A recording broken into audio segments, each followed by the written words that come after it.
در ناحیه وسع دهات گلستان در دهه مهرآباد در این میدان کارزار این آدمان در کشت تیرماهی زمین به کارکرد بین نیالهای قلفینه مشغول میباشند. این نیالها به طور کوچک پرورش یافته بعد کوچانیدن در این زمین 20 روز پیش اولهای ماه سپتامبر شنانیده شدند. از شفت این زمین از این جویبار آبی 5 جاری است. خواجگیداران میگویند که نیال قلفینه آب طلب میباشد. در این مدت الکی به زمین قلفینه دو مرتبه آب مانده، مرتبه دوم است که بیخ نیالهای آن را ملایم مینمایند. کارکرد نکنیم با بهار یک کارکرد لوایی هم گرونیم موی مرده و اخیرش رو میشوند شما کارکرد هم رنگ گودکی نوتر که میگه چخیل که این مادر کودک نیم توزه می که خاک نمیرسونم خیلی نازکی بیشه داره کارم و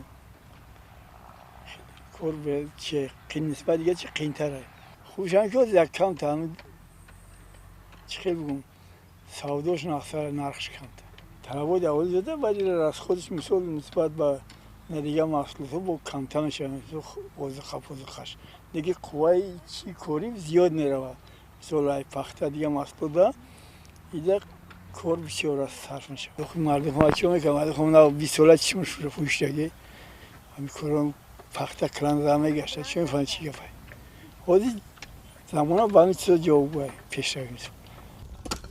در کارهای پرورش نیالهای قلفینه و کارکرد نیالها 10 نفر کارگران جلب گردیدند. این زنان سال سه‌ای می شود که در این خواجگی به پرورش قلفینه مشغول هستند. در برابر مزد مهنت همچنین از حاصل قلفینه استفاده می نمایند. میگویند که از حاصل امسال قلفینه از 30 تا 60 دانه ظرف 3 لیتر شیشگی شربت قلفینه در خانه هایشان برای زمستان ذخیره نمودند. در موسم نو کشت قلفینه هم خوب مهنت دارند. باوری دارند که این نوبت هم حاصل خوب به دست میآورند.